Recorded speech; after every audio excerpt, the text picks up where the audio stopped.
Good morning students. कल हम related angle जो हमने एक पढ़े थे that is supplementary angle, complementary angle, adjacent angle and linear pair of angle.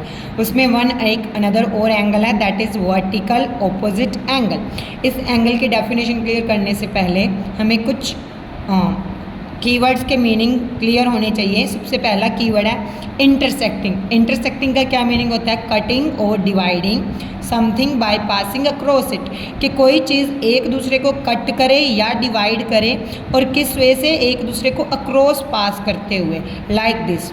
इसको हम क्या बोलते हैं? इंटरसेक्टिंग।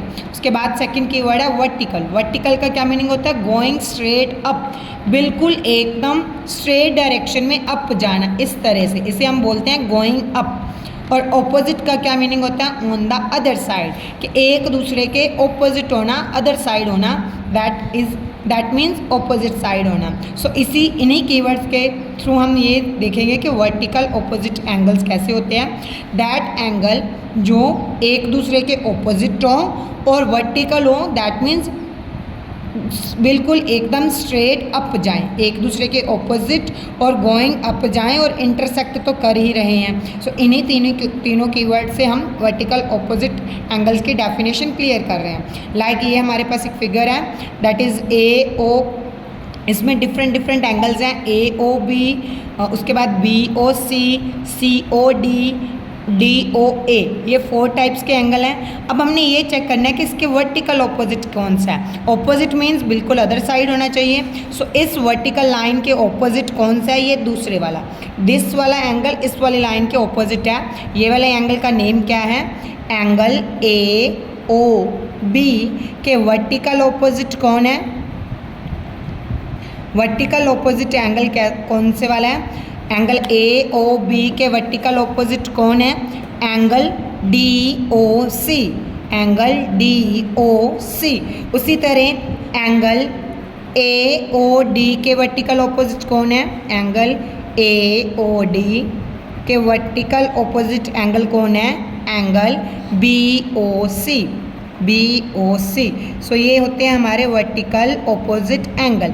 ये एंगल 1 के वर्टिकल ऑपोजिट एंगल 2, ये एंगल 3 के वर्टिकल ऑपोजिट एंगल 4। इससे आपको आई होप डेफिनेशन क्लियर होगी। इससे रिलेटेड हमारी एक प्रॉब्लम को आप डिस्कस करते हैं। SB 21 पर है हमारी 5.7। पहले आप उसकी स्टेटमेंट देखो। इन अ फिगर 20, इस 20 नंबर फिगर में line A B and C D intersect at O. Line जो ए बी है एंड सी डी लाइन है इस ओ पॉइंट पर इंटरसेक्ट कर रही हैं। इंटरसेक्ट मीन्स मीट कर रही हैं। If angle 3, this one, angle 3 किसके इक्वल है? 69 डिग्री के। फाइंड ऑल अदर एंगल्स, हमने दूसरे सारे एंगल फाइंड करने हैं, दैट इज़ एंगल 1 2 4। हमें इसमें सबसे पहले गिवन कौन सा एंगल है? गिवन एंगल है एंगल 3, जो कि गिवन है कितने डिग्री का है? 69 डिग्री का। और हमने बाकी सारे अदर एंगल फाइंड करने हैं, that is angle 1, angle 2 and angle 4। In angle की मेजरमेंट फाइंड करनी है। ध्यान से देखो, एंगल 3 के बिल्कुल ऑपोजिट एंगल कौन है? एंगल 1। और एंगल 3 के अगर एंगल 1 ऑपोजिट है, opposite angles are equal, opposite angles are equal. Opposite angles क्या होते हैं? इक्वल होते हैं। दैट मीन एंगल 1 इक्वल होगा एंगल 3 के। रीज़न क्यों इक्वल होगा? Because it is vertical opposite to angle 3, क्योंकि ये एंगल 3 के वर्टिकल ऑपोजिट है एंगल 1। दैट मीन अगर एंगल 3 69 डिग्री का है, एंगल 1 की मेजरमेंट भी क्या आ जाएगी? 69 डिग्री। यहाँ से हमने हमारा एंगल निकाल लिया 1, दैट इज़ 69 डिग्री। उसके बाद हमने एंगल फाइंड करना है एंगल 2। ध्यान से देखो, ये वाली जो एक CD लाइन है, this is make a proper straight line. कल हमने पढ़ा था जब एक स्ट्रेट लाइन बनती है उसके ऊपर जो 2 पेयर होते हैं, पेयर ऑफ एंगल्स होते हैं, वो पेयर ऑफ एंगल्स को हम क्या बोलते हैं? Linear pair. किस टाइप का एंगल होता है? Linear pair of angle. That mean angle 2 and angle 3 किस टाइप के एंगल्स हैं? लीनियर पेयर हैं। और कल आपने इसका रिजल्ट पढ़ा होगा कि लीनियर पेयर ऑफ एंगल्स का सम किसके इक्वल होता है? Sum of linear pair of angles, sum of linear pairs of angle किसके इक्वल होता है 180 डिग्री के।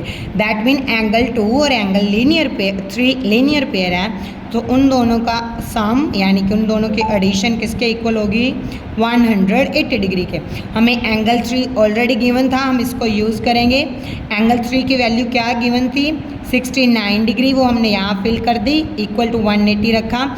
अब अगर हमने एंगल 2 फाइंड करना है, हम कैसे फाइंड करेंगे, हमें सबसे पहले 69 प्लस में है, प्लस वाला कैसे ख़त्म होगा यूजिंग बैलेंस मेथड। सो हमें 69 को बोथ साइड क्या करना होगा सब्ट्रैक्ट, बोथ साइड सब्ट्रैक्ट कर दो। यहाँ से 69 कट हो गया, इधर एंगल 2 किसके इक्वल 180 से अगर आप 69 माइनस करोगे तो कितना आएगा